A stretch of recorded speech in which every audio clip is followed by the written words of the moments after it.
Cracking into the property market has never been harder. Now new data shows a surge in so-called rentvesting.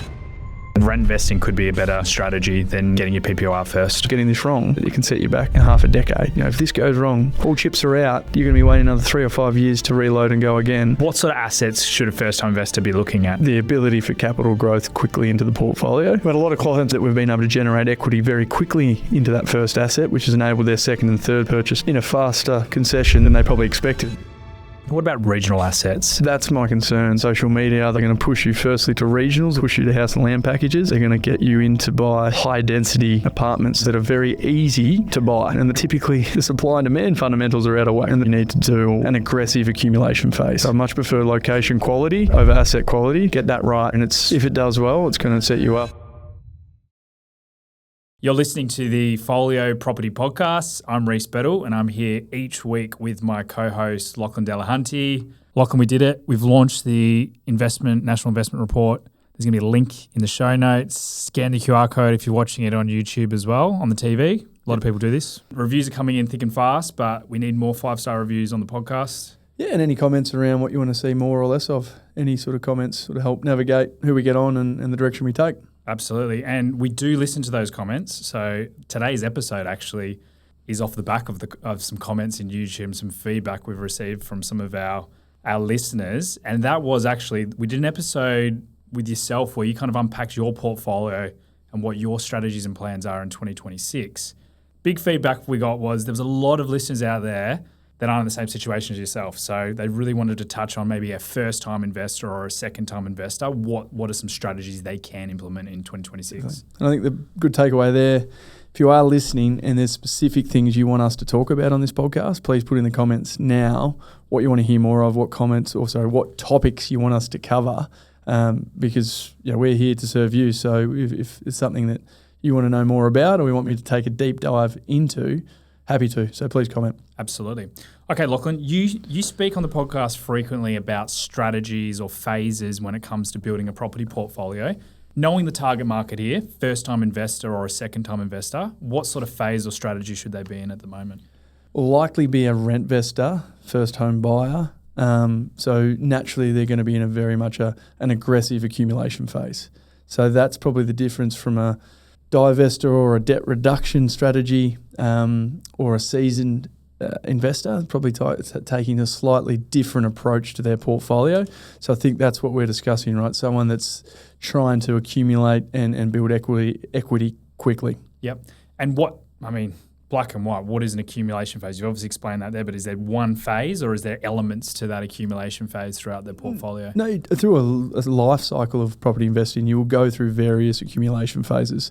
So the 3 accumulation phases that one might go through is typically between, say, 1 and 3 purchases. There'll typically be a primary place of residence and then you'll continue to accumulate with a slightly different strategy. And then there'll likely be an upgrade property, typically between your sort of 35 and 50s, where you'll either enter a debt reduction strategy or a third phase of accumulation. Yep. What about rent vesting? You did mention that earlier on in the piece. Would an accumulation phase look different for a rentvestor versus someone who is in their PPOR at the moment? Definitely.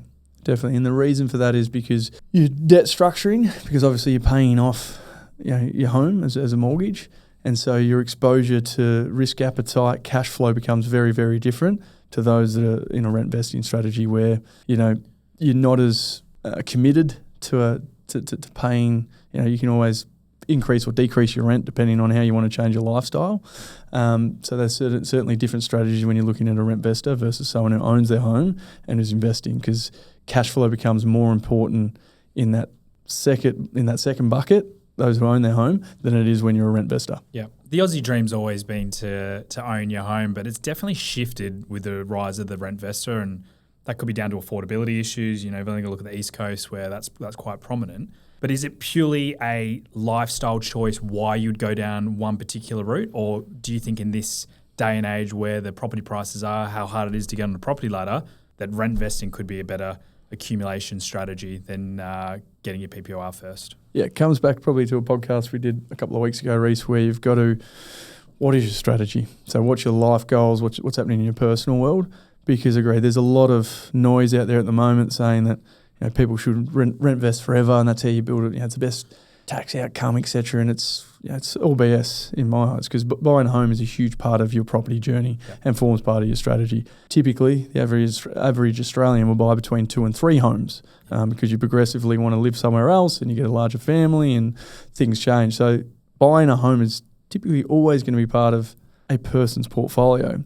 But certainly in the situations where you live and where we're advising to invest are completely out of proportion, and that was very evident, for instance, in markets in Perth between 2012 and 2018, when the market was extremely soft and there was certainly no green shoots.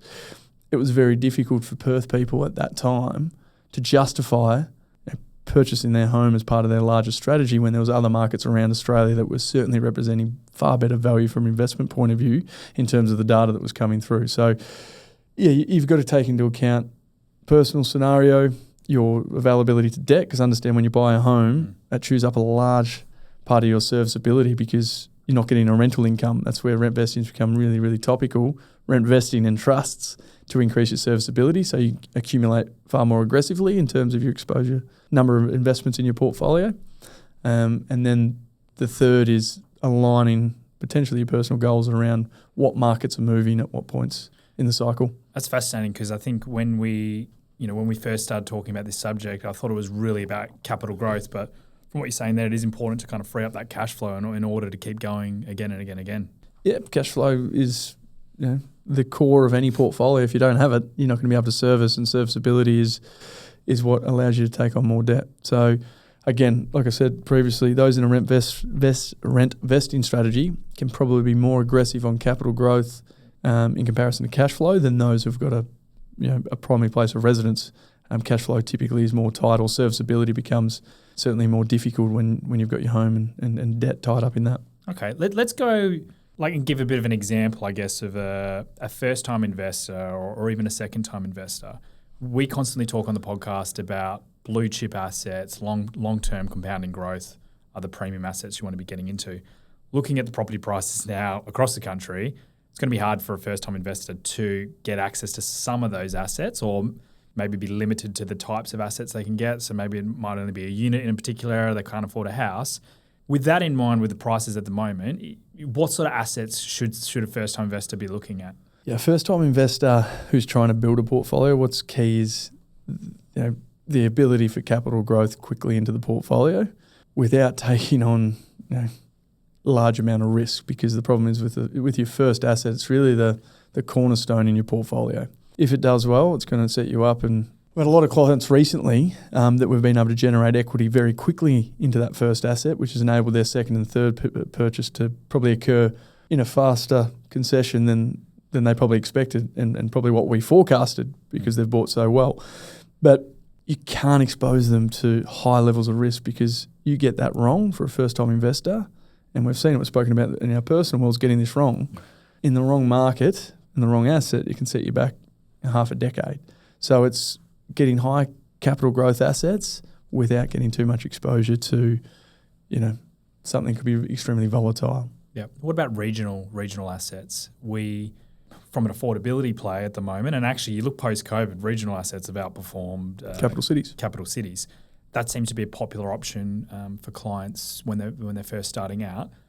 With that in mind, what should they be looking at in a regional asset to go on the portfolio? That's my concern. So the large portion of investors that are going into regionals are first-time investors, and they are getting a sugar hit at the moment, which is fantastic, because then they can refinance to buy 2 and 3. Mm-hmm. That's not the strategy that I'd be recommending to clients for their first and second assets. I'd prefer an A-grade location, a blue chip location, with a B or C grade asset, be that a villa or a unit, to give you the same level of uplift with less volatility in terms of market fluctuations than going to a B or C location and getting a great A-grade asset. Does that make sense? That makes sense, yeah. So I much prefer location quality over asset quality than going to a regional in the middle of nowhere, northern Queensland, and buying a house on 700 square metres, because the volatility and fluctuations for those markets puts these type of clients in high-risk positions. We've done a podcast on this, looking at regionals versus capital cities, but just for the listeners or the viewers that haven't watched that episode, what regional plays are more riskier than others? Those that don't have direct exposure to a key capital city.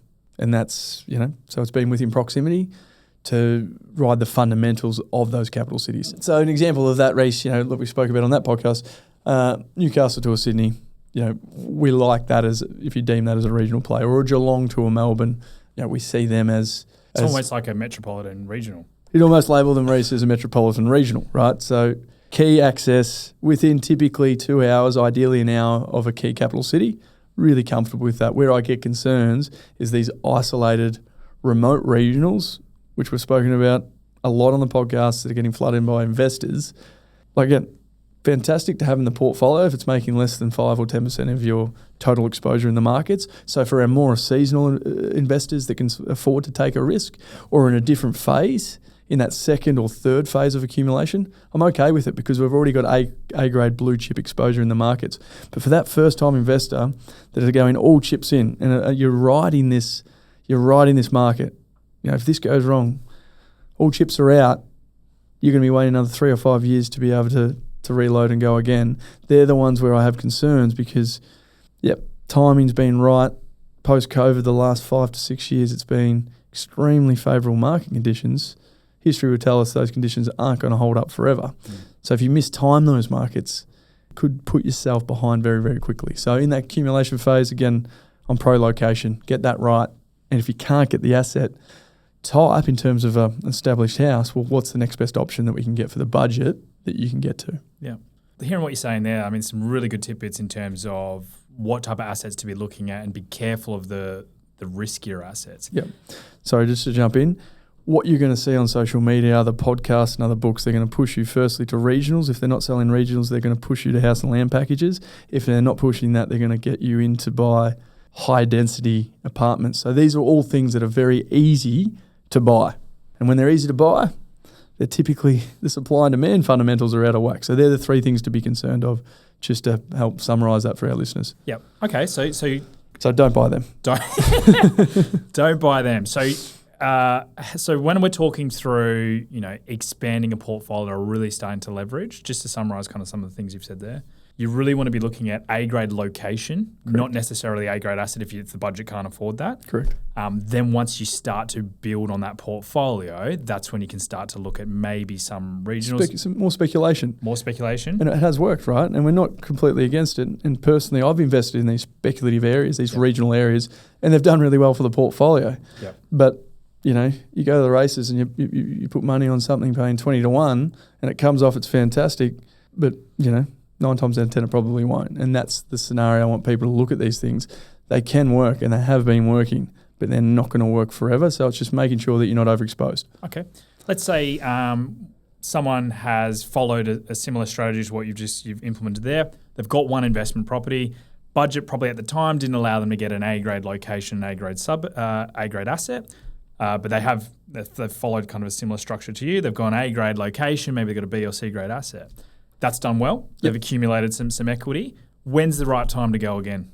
Again, it comes back to their strategy, what they're trying to achieve. But a lot of our clients are quite bullish with their portfolios, and particularly if they're in that first phase of accumulation, they want to repeat that process and get that second asset to be able to generate the equity out of that, and then go the third and the fourth until they get to themselves in a place where they can buy a home that they're very excited about. So typically we want to be fast tracking that as soon as we've got enough equity and we can they're in a position that they're comfortable with their debt, and that's what's always really, really important. The true cost of property, what it costs to hold it. You don't you put it on a piece of paper, people read it and say, yeah, I can afford that.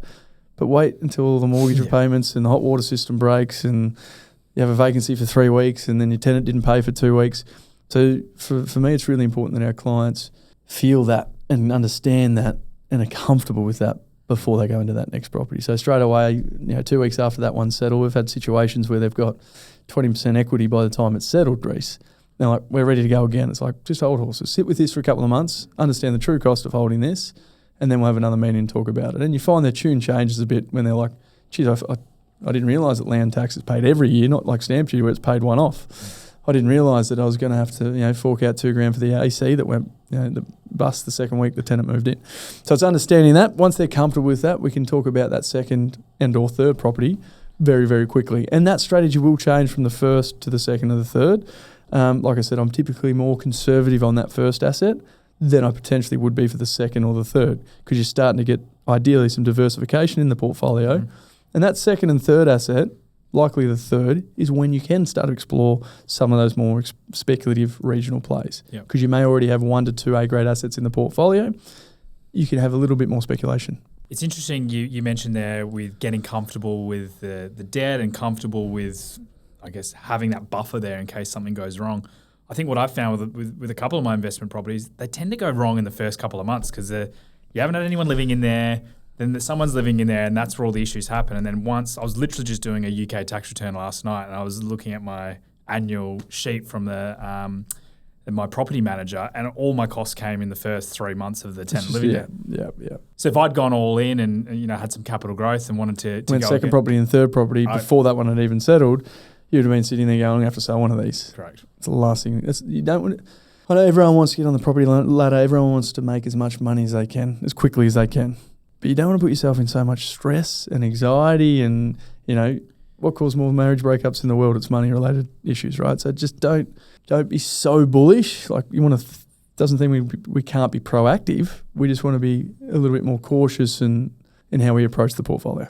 Now, I know we're not financial advisors. We're not giving any financial advice here, but borrowing capacity goes hand in hand when trying to build a property portfolio. Is there any mistakes people commonly make when they're starting out which affects them from going again, say after property one? I think that's one of the big things that I hear quite a lot of is people kind of get stuck. Maybe they've over-leveraged themselves and they're not self-employed, so the income's not variabling like maybe someone who's self-employed is, and they kind of get stuck. Is there anything where they should be looking at from a ratio perspective or a buffer perspective and to be able to go again from a serviceability standpoint? Yeah, the biggest problem we see is too much debt on your primary place of residence, first off. So they'll go out on their first purchase and maximise their serviceability on their home, which is, completely crippled all your serviceability for your second home. So ideally your first purchase for your first home is less than 3 to 3.5 max debt to income on your primary place of residence. Ideally less, but everyone wants to live in a nice home. You want to be able to show it off, so I get that. But ideally 3 or less. That's the biggest problem I see. Bad debt, credit card debts, car loans. How many mates get a job, get their first paycheck, know that they can get access to money, go and buy a car that they can afford to borrow and buy, but probably can't afford to hold. Again, it's bad debt. You're going to get crucified when you go try to get a home loan for a car debt or a credit card debt. So all those sorts of things come into play. And then spending habits are big also, Reece. Like the bank, as you know, goes through everything with a fine-tooth comb. So understanding where your surplus cash flow is going is also really, really important. And those that aren't PAYG, I think that's probably the biggest surprise to business owners or any of those that have got, bonuses or incentives in their contracts. They sort of allow, when you do your numbers on the CBA calculator, you're thinking, oh, yep, I got that bonus last year, I'll factor that in, or I've got, if it's not clear cut in your contract, very difficult for that to go into your serviceability. So it's just understanding those things. That's why I always advise, even if you're not in a position now that you want to, or you're not in a position now to be able to buy, having a conversation with a really good investment broker will set the foundation of what you need to do or what things you need to consider to maximise your serviceability. So it's always a good time to have a conversation with an informed broker that deals a lot with investment properties on how to sort of manage your serviceability better.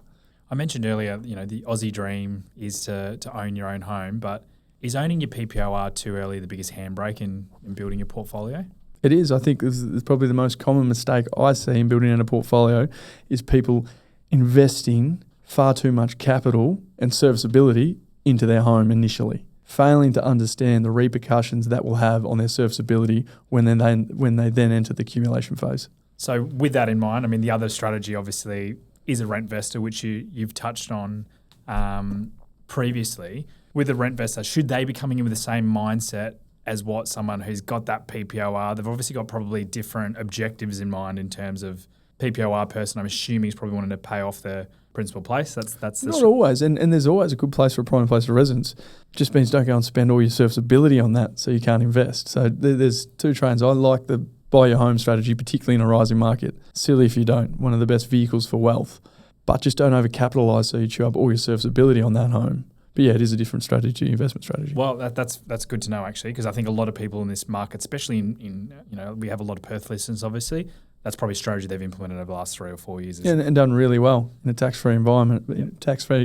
In a tax-free environment, and that asset will be the sort of cornerstone to be able to re-leverage and invest. Yeah. With a Rentvestor, they're obviously going to have a higher borrowing capacity than a non-Rentvestor. So maybe we mentioned earlier there, the first-time investor or a second-time investor that has that PPOR, maybe have a smaller budget if they're going to look at an A-grade location rather than an A-grade asset if they can't afford it. With a Rentvestor, let's say they've got the capacity there because they're renting, so they're not got the same stress as what a PPOR has. They've got that, serviceability to go up to $1 million. What would be, from a first-time investment standpoint, going all in on an A-grade asset in an A-grade location, or should they be looking to conserve some of their serviceability just to be able to go again? Always be slightly more conservative, and you'll see with all the clients that run with Reece, we never push them to their max borrowing capacity for many reasons. Not just the fact that you're going to allow some for the second or the third purchase, but it's also spending within their means. But certainly you don't need to go all out and maximise your serviceability and just hope that market. We're really big on diversification. So getting that second and third asset and different exposure potentially to different markets and different asset types is going to be a better strategy for them longer term than going all eggs in on one asset in one location and hoping that pays off.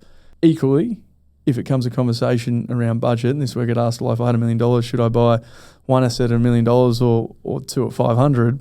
Typically the answer is quality is better than quantity in that scenario. So in that specific situation, someone says, I've got capacity up to $1 million, first time investor, Rentvestor, I've got 800,000, should I spend the 800 or buy two at 400? My conversation with, let's bring it back. Let's have a budget range between 600 and 750 to allow some more up the sleeve for that second and third purchase, but also making sure you're getting exposure to a A-grade asset comparison to what you can buy in Australia for 400,000 right now. And the same is true for that $1 million budget, getting one at somewhere between 8 and 850 rather than buying either one at $1 million or two at 500,000. My conversation, let's just get one initially between 8 and 850, settle on that, get comfortable with that. Ideally, we've got equity within the first 3 to 4 months, and then use that equity to invest again and start to diverse the portfolio. Yep. Increase your exposure by also decreasing your risk. We've mentioned a lot about A-grade locations, A-grade assets. We have done a podcast a few months back where we've explained how we do our grading, so we'll put a link in the show notes for those that have recently joined up. But just explain to us, when we're saying A-grade location, are we meaning capital city? When we're talking A-grade, Reece, it's where, yes, typically capital cities, it's where the compounding growth rate of that area exceeds 6.5%. So since 1980, without significant fluctuations. So it does remove a lot of those regional areas, mining towns sort of fall out of that equation. So I think capital cities or large regionals within close proximity of capital cities. Yep. And we've said as well on the podcast earlier about A-grade asset types or B or C-grade asset types. I think A-grade probably is pretty self-explanatory. It's established home, typically with some land content, ideally where the land to value ratio exceeds 70%. So the total value of the land exceeds 70% of the overall value of the property. Yep. So to summarise those listening, if you bought something for $1 million, ideally the land's worth north of $700,000. Yep. That's an A-grade asset. What about C? So we did mention, if there's capacity concerns, always stick to an A-grade location. So you've just mentioned what they could be. But if you have to compromise on the asset type B to C max, what would be a C-grade asset type? It would be a villa and a complex less than 10 where the land to value ratio is between 50 and 60%. Lachlan, 2026, first-time investor in the accumulation phase, where would you be buying? Melbourne exposure. Victorian exposure, specifically Melbourne ideally, where budget doesn't allow. Asset type, ideally A, where budget doesn't allow B. You've been listening to the Follio Property Podcast.